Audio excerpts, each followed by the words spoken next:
Today we shall read the second book of your English courses, The Summer of the Beautiful White Horse, यानी कि सुंदर सफेद घोड़े की गर्मियाँ।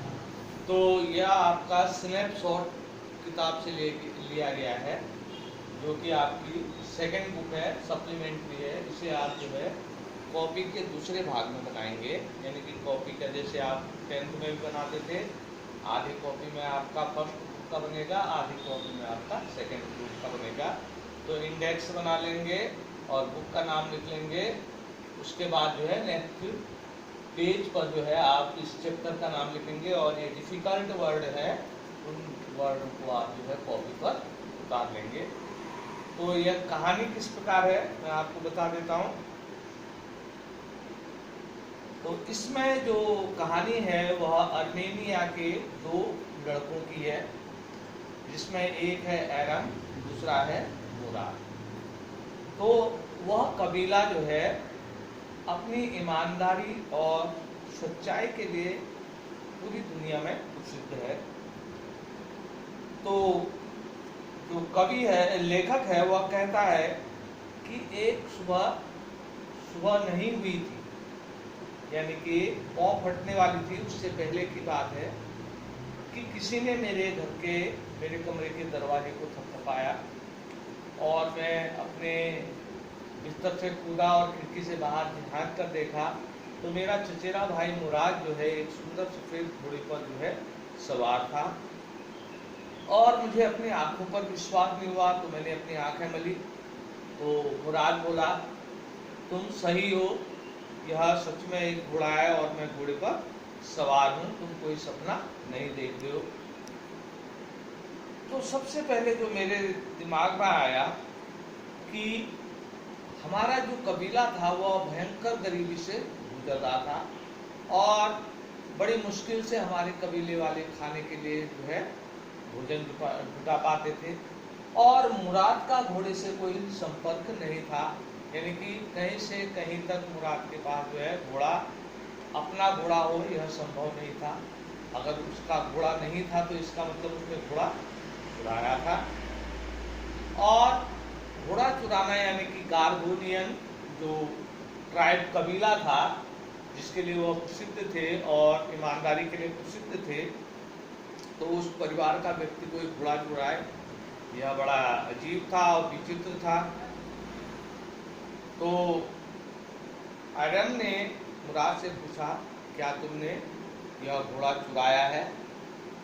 तो मुराद बोला, अगर तुम घुड़सवारी करना चाहते हो तो जल्दी से कपड़े पहनो।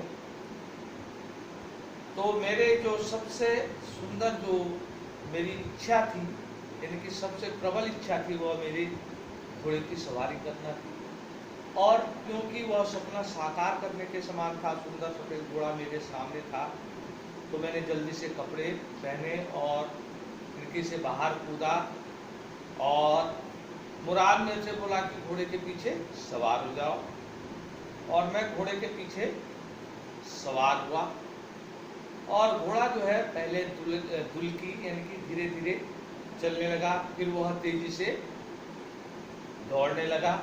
तो उसकी सवारी परम आनंद देने वाली थी और जो कि मेरे सपने को साकार करने के समान थी। उन दिनों हम वॉलनट एवेन्यू के एक छोर पर रहते थे, जो कि गांव का एक बाहरी हिस्सा था। जब हम फूड विजन की पशुशाला के बगल में हम नीचे पहुंचे तो मुराद ने कहा, आप नीचे उतरे हो, मुझे अकेले घुड़सवारी करनी है।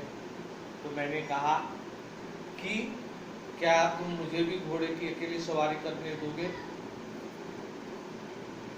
तो मुराद बोला कि यह घोड़े पर निर्भर करता है कि वह तुम्हें सवारी करने देगा या नहीं करने देगा। तो एरम ने, यानी कि मैंने, लेखक कहता है कि मैंने जो है उससे कहा कि घोड़ा मुझे सवारी करने देगा। तो मुराद बोला कि मैं घोड़े को साधना जानता हूँ, यानी कि घोड़े से व्यवहार करना जानता हूँ। तो एरम बोला मैं भी घोड़े को साधना सीख जाऊंगा। तो मुराद बोला आप जल्दी से नीचे उतरो, मुझे अकेली सवारी करनी है।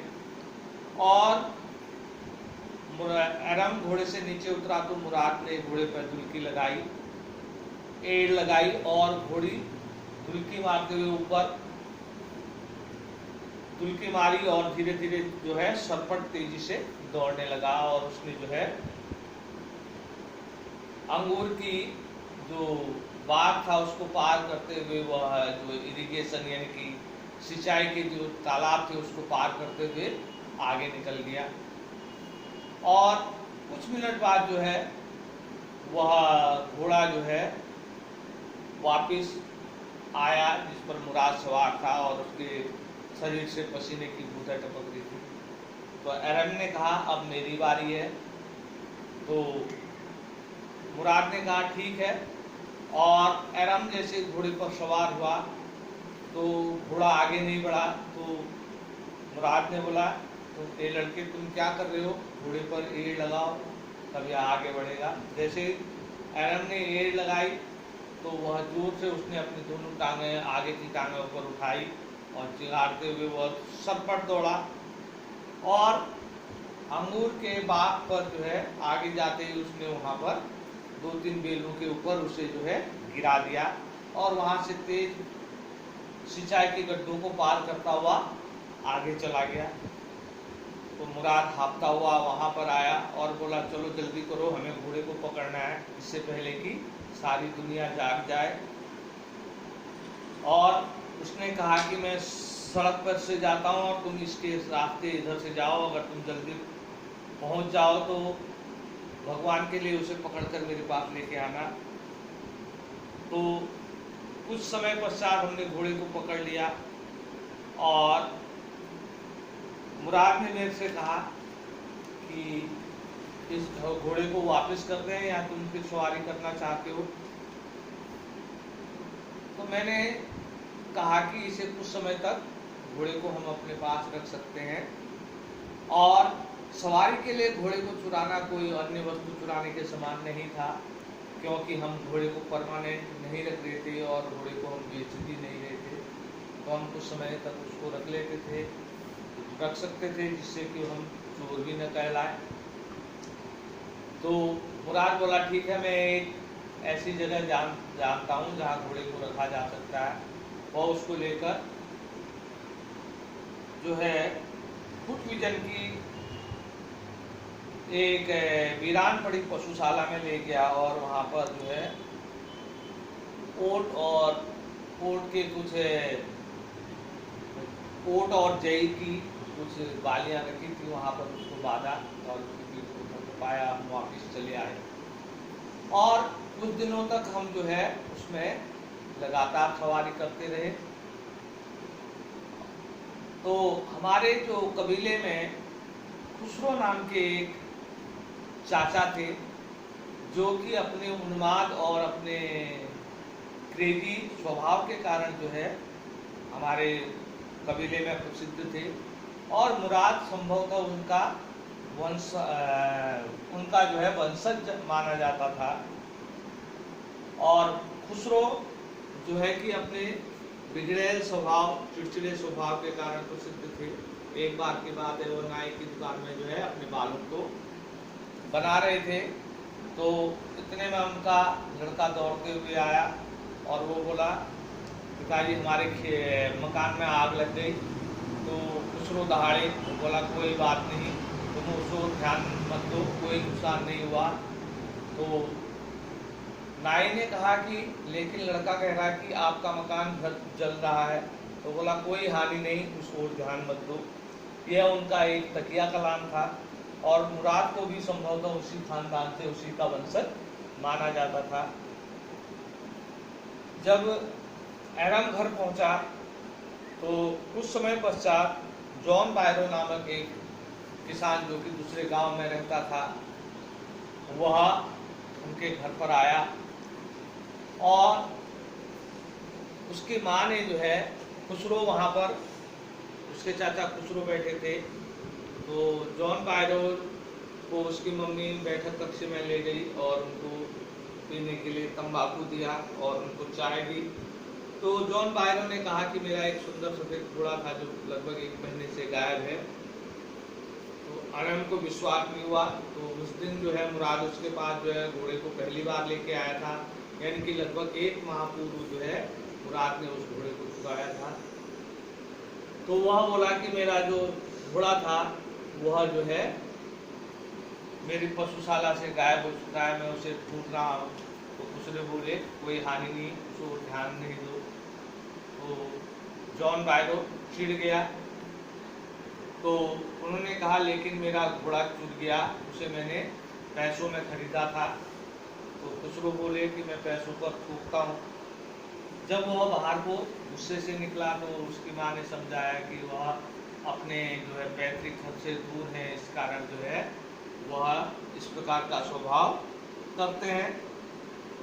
तो जैसे वह गए तो एरम दौड़कर मुराद के पास गया और उससे कहा कि जॉन बायरो नामक जो किसान था जिनका घोड़ा गुम हो गया है वो हमारे घर पर आया था और इस प्रकार उन्होंने बात की। तो मुराद जो कि उस समय रॉबिन नामक एक घायल पक्षी का इलाज कर रहा था, तो उसने जो है उसकी ओर देखा और उसने रॉबिन पक्षी का इलाज करने के बाद उसे हवा में उड़ाया। 2-3 प्रयास के बाद वह पक्षी जो है हवा में उड़ गया। अगले दिन जो है जब वे लोग सवारी करके घोड़े को वापस ले जा रहे थे तो जॉन बायरो को उन्होंने देखा और जॉन बायरो ने घोड़े को पहचान लिया और कहा कि यह मेरा घोड़ा है। अगर मैं आप लोगों के बारे में नहीं जानता और आपके कबीले के बारे में नहीं जानता कि यह कबीला जो है सत्यता के लिए प्रसिद्ध है, तो यह निश्चित रूप से मेरा घोड़ा होता। लेकिन जो है यह घोड़ा आपके यानी कि मेरे घोड़े का जुड़वा है। उसने सीधे नहीं कहा, उसने कहा कि यह मेरे घोड़े का जुड़वा है क्योंकि यह सेम मेरे घोड़े के समान है। तो अगले दिन जो है एरम और मुराद ने यह निश्चय किया कि इससे पहले कि पूरा कबीला जो है उनकी जो सत्यता और ईमानदारी के पर शक करे तो उस घोड़े को वापस कर देना चाहिए। सुबह अंधेरे में ही वो घोड़े को पकड़कर जो है फुट विजन की पशुशाला पर ले गए और चुपचाप जो है उन्होंने उस घोड़े को वहाँ पशुशाला में बांध दिया और मुराद ने उसके घोड़े पर का आलिंगन किया और उसको चूमा और कुत्ते भौंक रहे थे और मुराद को देखकर वह चुप हो गए। तो मुराद बोला कि मैं घोड़ों को साधना जानता हूँ, मैं कुत्तों को साधना जानता हूँ, कुत्ते मुझे कुछ भी नहीं करते। और इस प्रकार वह जो है उस घोड़े को जो है उस किसान के घुड़साल में जो है बांध आए। अगले दिन जॉन बायरो अपने घोड़ा गाड़ी में उस घोड़े को लेकर आया और उसकी माँ से कहा कि मेरा घोड़ा मुझे मिल गया है, यह पहले से भी अधिक हष्ट-पुष्ट हो गया है और यह अच्छी तरह जो है इसका जो संचालन करना वह भी अच्छा हो गया है। और इस दौरान जो है खुसरो भी वहाँ मौजूद थे। उन्होंने चिढ़कर कहा कि ठीक है, तुम्हें तुम्हारा घोड़ा मिल गया है, अब इस ओर ध्यान मत दो क्योंकि तुम्हें मिल चुका है, इस ओर जो है अब ध्यान देने की कोई आवश्यकता नहीं है। यही इस पाठ का सारांश है। तो इसके क्वेश्चन आंसर कल कराएंगे। धन्यवाद।